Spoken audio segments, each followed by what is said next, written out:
अस्सलाम वालेकुम स्टूडेंट्स। क्या आप लोगों ने नोटिस किया है कि जो लिक्विड ड्रॉप्स हैं वो स्फेरिकल होते हैं, रेन ड्रॉप्स या वाटर ड्रॉप्स वो स्फेरिकल होते हैं।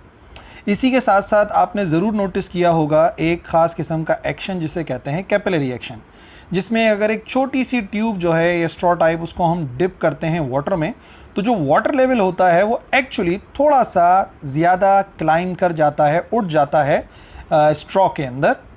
इसको कहते हैं कैपिलरी एक्शन। इसी के साथ साथ इसी कैपिलरी एक्शन को नोटिस कर सकते हैं आप इस तरीके से किए गए एक एक्सपेरिमेंट के अंदर, जहाँ पर दो गिलास हैं, एक गिलास के अंदर पानी भरा है, दूसरा गिलास खाली था। लेकिन अगर आप एक टिश्यू पेपर को इस तरीके से रोल करके डालते हैं तो आप देखेंगे पानी यहाँ से क्लाइम करता हुआ ट्रैवल करके दूसरे गिलास के अंदर आ सकता है। तो हम कह सकते हैं कि कैपिलरी एक्शन हो रहा है एक टिश्यू पेपर के अंदर। इसी के साथ साथ आपने ज़रूर नोटिस किया होगा कि अगर शेविंग ब्रश है, जब वो सूखा हुआ होता है तो उसके जो सारे के सारे आप कह लो कि बाल होते हैं वो अलग अलग होते हैं, लेकिन जैसे ही डिबोने के बाद आप बाहर निकालते हैं तो ये जो हेयर्स होते हैं शेविंग ब्रश के, ये आपस में अट्रैक्ट होने लगते हैं। और अगर शेविंग ब्रश नहीं तो आपने पेंट ब्रश को देखा हो शायद। अगर पेंट ब्रश के बाल एक दूसरे से दूर दूर भी हैं और आप अगर इनको डिबोते हैं किसी लिक्विड के अंदर, तो लिक्विड से बाहर निकालने के बाद आप एक बात ऑब्जर्व करेंगे कि वो आपस में एक दूसरे से क्लिंग कर जाते हैं, एक दूसरे से अट्रैक्ट हो जाते हैं। और एक और चीज़ नोटिस करने वाली है कि कुछ इंसेक्ट्स ऐसे भी हैं जो कि वाटर की सरफेस के ऊपर तैर सकते हैं, चल सकते हैं, बेसिकली वॉक कर सकते हैं, जिनको जो है वो वाटर स्ट्राइडर्स भी कहते हैं। तो एक्चुअली वो जो टॉपिक है जो इन सब चीज़ों को एक्सप्लेन करेगा वही हमारा आज का लेक्चर है, जो कि होता है सरफेस टेंशन। ये सब कुछ जितनी सारे एग्जांपल्स मैंने आपको दी हैं सारी की सारी सरफेस टेंशन की वजह से होती हैं। तो चलिए पहले डेफिनेशन समझते हैं सरफेस टेंशन की। सरफेस टेंशन एक ऐसी फोर्स है जो कि लिक्विड के अंदर पाई जाती है। अब अगर आप जनरली किसी लिक्विड को देखोगे तो उस लिक्विड के अंदर पार्टिकल्स होते हैं, जो कि हम कह सकते हैं कि उसके मॉलिक्यूल्स हैं। इस तरीके से लेट्स से मैंने उनको बहुत ही ज़्यादा क्लियरली अरेंज कर दिया है, थोड़े से रैंडम होते हैं लेकिन क्लियरली अरेंज हो गया। अब जितने भी ऐसे मॉलिक्यूल्स हैं जो कि सरफेस में मौजूद नहीं हैं, अंदर की तरफ हैं, जैसे इसमें से एक मॉलिक्यूल को सपोज करते हैं, इस मॉलिक्यूल के ऊपर चारों तरफ से फोर्स अप्लाई हो रही होती है। इस मॉलिक्यूल को ये वाला मॉलिक्यूल भी अट्रैक्ट कर रहा है, ये वाला मॉलिक्यूल भी अट्रैक्ट कर रहा है, ये भी अट्रैक्ट कर रहा है और ये भी अट्रैक्ट कर रहा है। इसी तरीके से जितने ही मॉलिक्यूल सरफेस से अंदर की तरफ मौजूद हैं वो मॉलिक्यूल्स एक दूसरे पर फोर्सेस अप्लाई करते हैं और वो चारों तरफ से इक्वली फोर्सेस अप्लाई होती हैं, यानी कि बैलेंस हो जाती हैं।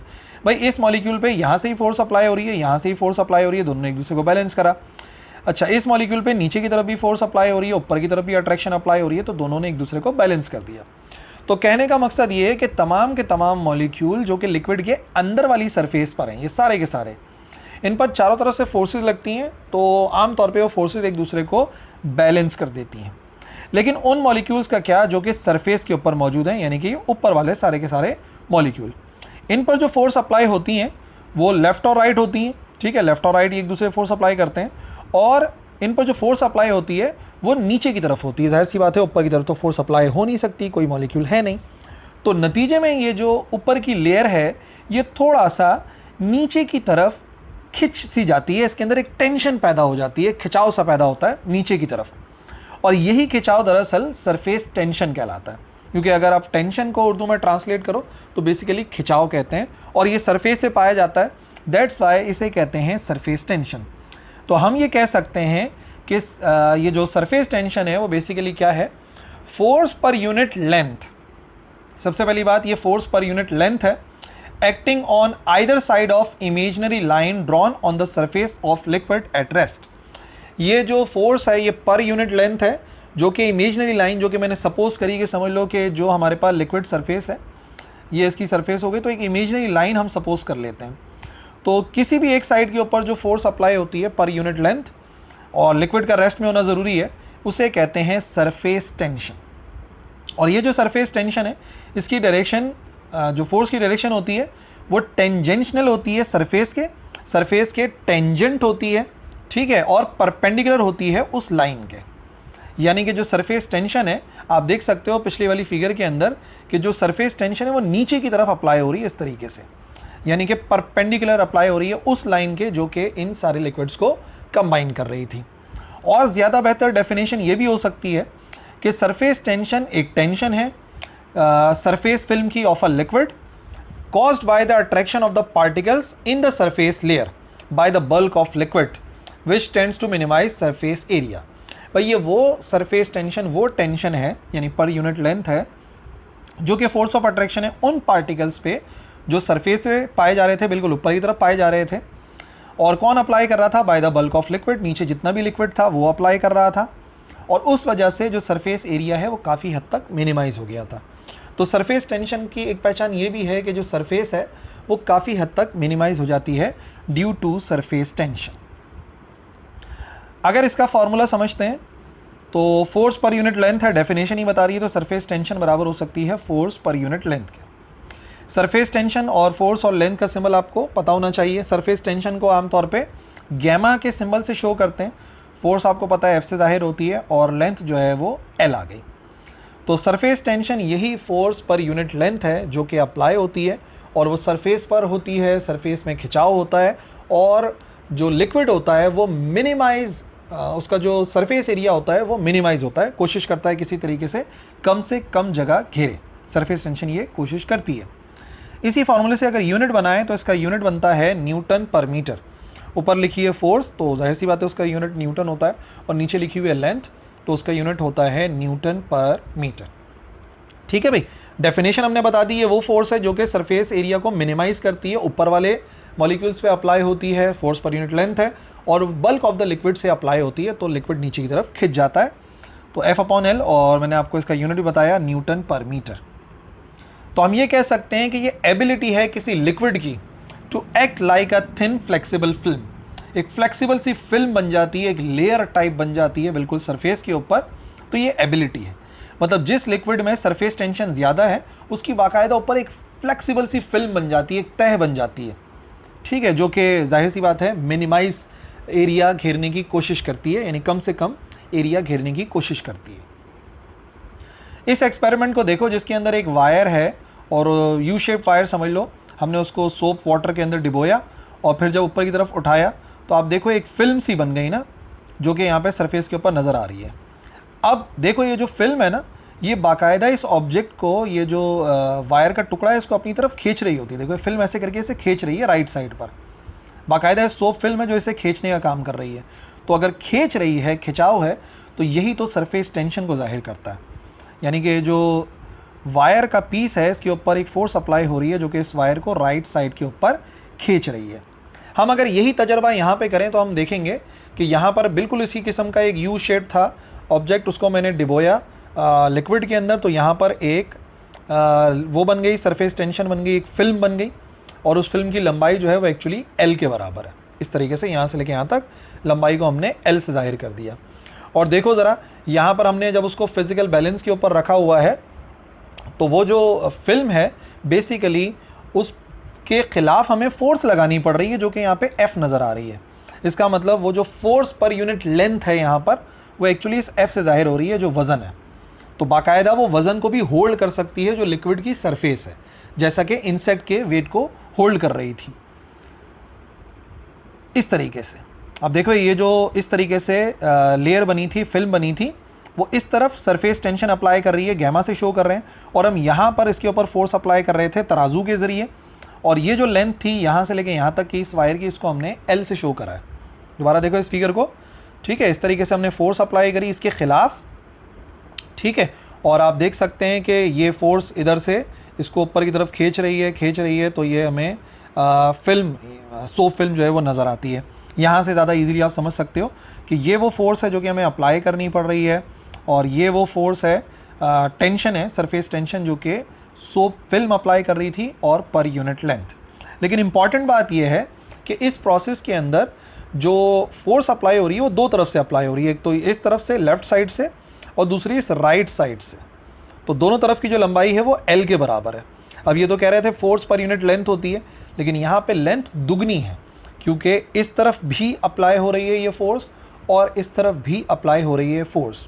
दैट्स वाई जो सरफेस टेंशन है इस वाले एक्सपेरिमेंट के अंदर वो कैलकुलेट हो सकती है इस फॉर्मूले से, जो कि बराबर होता है F डिवाइडेड बाय 2L के। So gamma is equal to F divide by 2L, twice होगी क्योंकि दोनों तरफ लेंथ के ऊपर अप्लाई हो रही है सरफेस टेंशन। अब कुछ मिसालें समझनी है जो मैंने शुरू में भी दी थी, कुछ हैं और कुछ नई भी एग्जांपल्स हैं सरफेस टेंशन की जो हमें डिस्कस करनी है। सबसे पहली बात, अगर एक पिन को बहुत आराम से सरफेस ऑफ वाटर के ऊपर रखें तो आप देखेंगे कि वो फ्लोट करेगी। आपको तस्वीर में भी नज़र आ रहा है कि मैंने एक पिन को जो है वो पानी की सरफेस के ऊपर रखा हुआ है, लेकिन एक डिप्रेशन सा तो बनता है सरफेस का, थोड़ा सा सरफेस जो है वो अंदर की तरफ दब जाती है, जो कि स्ट्रेच्ड मेम्ब्रेन के तौर पे काम करती है। अब ये लिक्विड है यार, इसके अंदर चीज़ को डूबना चाहिए, लेकिन आराम से रखने पर वो जो नीडल है वो थोड़ा सा दबाती है इस सरफेस को, सरफेस टेंशन को, और ये जो लिक्विड है बाकायदा वो खिंची हुई मेम्ब्रेन की तरह से काम करता है। लेकिन as the needle is pressed with a fume, अगर मैं इसको प्रेस करता हूँ तो जो लेयर है सरफेस टेंशन की वो ब्रेक हो जाती है और नीडल जो है वो सिंक कर सकती है पानी में। आप इस एक्सपेरिमेंट को घर में भी कर सकते हैं। आराम से एक पिन को रख दो, आप जो है नीडल को रख दो पानी की सरफेस के ऊपर, नॉर्मल पानी हो रुका हुआ, तो वो नहीं डूब रही होगी, लेकिन आप हल्का सा उसको पुश करते हैं तो वो अंदर की तरफ चली जाती है। या फिर एक और चीज़ करने से ये सुई अंदर की तरफ डूब जाएगी, अगर उसी सोप के अंदर आप थोड़ा सा सर्फ मिला दें। अगर इसी पानी के अंदर आप सर्फ को मिलाएंगे या सर्फ वाला पानी इस्तेमाल करेंगे तो आप देखेंगे जो नीडल है वो डूबेगी हमेशा, कभी भी तैरेगी नहीं। क्योंकि जो वर्ड हम लोग इस्तेमाल करते हैं ना सर्फ, बेसिकली उसका पूरा नाम है सर्फेक्टेंट, और सर्फेक्टेंट का काम होता है सरफेस टेंशन को ब्रेक करना, जो कि बेसिकली हमारे कपड़े धुलने में मदद करती है। क्योंकि आमतौर पे पानी में अगर कपड़ों को डिबोते हैं तो उसके ऊपर एक लेयर आ जाती है पानी की, तो जाहिर सी बात है वहाँ पर एक सरफेस टेंशन क्रिएट हो जाती है सरफेस पे, तो फिर जो दाग धब्बे होते हैं वो धुलते नहीं हैं। तो उसको ब्रेक करने के लिए, सरफेस टेंशन को ब्रेक करने के लिए हम लोग सर्फेक्टेंट इस्तेमाल करते हैं, सर्फ इस्तेमाल करते हैं, जिससे कपड़े धोने में आसानी होती है। तो वो जो बात मैं कह रहा था कि नीडल जो है वो दबा देती है पानी को थोड़ा सा, बिल्कुल इसी तरीके से यहाँ पे आपको फिगर के अंदर दिखाया गया। दूसरी एग्जाम्पल उन इंसेक्ट्स की जो कि ट्रैवल कर सकते हैं, वॉक कर सकते हैं पानी के ऊपर, तो उनकी टांगें जो है वो लंबी होती हैं और वो वॉक कर सकते हैं over the surface of water. अच्छा जी, जो सरफेस टेंशन है पानी की वो सपोर्ट करती है उनके वेट को, और एक्चुअली देखा जाए तो जो इंसेक्ट होता है वो हल्का सा उसमें डूबता भी है, ठीक है, ताकि बैलेंस हो जाए। जो बोयेंट फोर्स है जो नीचे से ऊपर की तरफ अप्लाई होती है और जो उसका वेट डाउनवर्ड ऐड कर रहा है, वो दोनों एक दूसरे को बैलेंस करते हैं। तो हल्के से इसके पैर आप देखेंगे तो पानी के अंदर डूबे रहते हैं, लेकिन ऐसा वही इंसेक्ट करते हैं जिनकी टांगें थोड़ी सी लंबी होती हैं। अब इसका जवाब आप लोग देंगे कि टांगें लंबी होने से क्या इफेक्ट पड़ता है सरफेस टेंशन पे, तो कमेंट सेक्शन के अंदर लिखो, देखते हैं कि आपका आंसर सही होता ही नहीं होता। एक एग्जांपल ये है कि अगर एक ऑलिव ऑयल है उसका मैं एक ड्रॉप कर देता हूँ पिपेट की मदद से, बहुत ही आराम से, एक मिक्सचर है अल्कोहल और वाटर का, तो आप देखें बिल्कुल एक स्फेरिकल शेप बना लेता है, ठीक है। तो जो डेंसिटी होती है मिक्सचर की वो बिल्कुल सेम होती है ऑलिव ऑयल के। तो सरफेस टेंशन की वजह से जो लिक्विड सरफेस होती है वो कोशिश करती है कि उसका जो एरिया हो वो कम से कम हो। याद रखो सरफेस टेंशन का काम होता है लिक्विड को कम से कम जगह घिरवाना। पार्टिकल आपस में एक दूसरे को अट्रैक्ट करते हैं, खींचते हैं, तो सरफेस टेंशन का काम होता है मिनिमम एरिया ऑक्यूपाई करवाना, ठीक है, फॉर अ गिवन वॉल्यूम। और यही रीज़न है कि जो रेन ड्रॉप्स होते हैं वो भी स्फेरिकल होते हैं इन शेप। तो बिल्कुल वीडियो के शुरू में जो हमने स्फेरिकल शेप देखे थे वो इसी वजह से कि जो सरफेस टेंशन होती है वो कोशिश करती है कि जो ड्रॉप है, लिक्विड ड्रॉप, वो कम से कम एरिया ऑक्यूपाई करे, और इस वजह से जो स्फेयर है बेसिकली उसका जो रेशो होता है एरिया टू वॉल्यूम वो सबसे कम होता है। आप देखेंगे एक पर्टिकुलर स्फेयर का एरिया बहुत कम होता है किसी और सरफेस, किसी और शेप के लिहाज से, क्यूब के लिहाज से या किसी भी और लिहाज से, सिलेंड्रिकल के लिहाज से। एक और एग्जांपल हो सकती है मरकरी की। अगर आप मरकरी को ड्रॉप कर देते हैं किसी ग्लास सरफेस पे तो आप देखें वो काफ़ी स्फेरिकल होते हैं इन नेचर। ये देखो एक स्फेरिकल सा नज़र आ रहा है, कोने वाला बिल्कुल स्फेरिकल नज़र आ रहा है। तो ये भी होता है due to the surface tension of mercury. Mercury के अंदर जो सरफेस टेंशन है वो मरकरी को बाकायदा बहुत गोल सा बनाता है, ग्लोब्यूल टाइप बनाता है। और फिर कैपिलरी एक्शन भी इसी की एक मिसाल है, जो कि मैंने आपको बताया था कि अगर एक ग्लास ट्यूब जिसका एक छोटा सा होल है उसको डिप करते हैं पानी में तो वो ऊपर की तरफ उठ जाता है कुछ सेंटीमीटर्स, और जो ट्यूब है जैसे जैसे हम उस ट्यूब को नैरो करते रहते हैं तो पानी उतना ही ऊपर की तरफ जाता रहेगा। इस बात को आप याद रखिएगा। जो एडेशन फोर्सेस होती हैं पानी और गिलास के दरमियान में, वो एक्सीड कर जाती है कोहेसिव फोर्सेस को, जो कि पानी के मॉलिक्यूल के दरमियान में होती है। देखो पानी के मॉलिक्यूल जो आपस में अट्रैक्ट होते हैं ना, वो कोहेसिव फोर्सेस होती हैं, और जब पानी किसी और सरफेस के साथ अट्रैक्ट होता है तो उसे एडहेसिव फोर्सेस कहती हैं। तो जैसे ही हम इसको ड्रॉप करते हैं स्ट्रॉ को, तो जो गिलास है मिसाल के तौर पे, तो गिलास और पानी की जो मॉलिक्यूल है उनके दरमियान की जो फोर्सेस होती हैं वो ज़्यादा हो जाती हैं, एडहेसिव फोर्सेस ज़्यादा हो जाती हैं एज़ कम्पेयर टू पानी के मॉलिक्यूल की आपस की जो कोहेसिव फोर्सेस होती हैं, और इसी वजह से जो लिक्विड है वो ऊपर की तरफ मूव कर जाता है। इसे सरफेस टेंशन कहते हैं। और सरफेस टेंशन अगर आपने कैलकुलेट करनी है तो आप इस फार्मूले से इस हाइट को भी कैलकुलेट कर सकते हैं, या सरफेस टेंशन को इस फार्मूले से कैलकुलेट कर सकते हैं। क्या चीज़ किसको शो कर रही है? टी शो कर रहा है कि सरफेस टेंशन कितनी है, उसको आप फार्मूले से अलग करके कैलकुलेट भी कर सकते हो कि भाई उस पर्टिकुलर लिक्विड की सरफेस टेंशन कितनी है। R radius of the tube, जिस ट्यूब को हम इंसर्ट कर रहे हैं उसका रेडियस कितना है।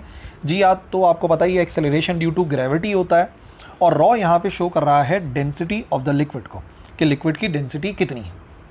तो आप इससे हाइट भी कैलकुलेट कर सकते हो, और अगर रीअरेंज करो तो आप टी भी कैलकुलेट कर सकते हो, जिसको यहाँ पर हमने कहा है सरफेस टेंशन। ठीक है जी, तो ये था आज का हमारा लेक्चर अबाउट सरफेस टेंशन। बहुत सारी एग्जांपल्स डिस्कस करी और फॉर्मूले भी डिस्कस करे, कॉन्सेप्ट भी डिस्कस करा। आई होप समझ में आ गया होगा। कन्फ्यूजन है तो कमेंट सेक्शन के अंदर लिखो, और ज़रूर मैं इंशाल्लाह ज़रूर रिप्लाई करूँगा। That's all for this video. अल्लाह हाफ़िज़।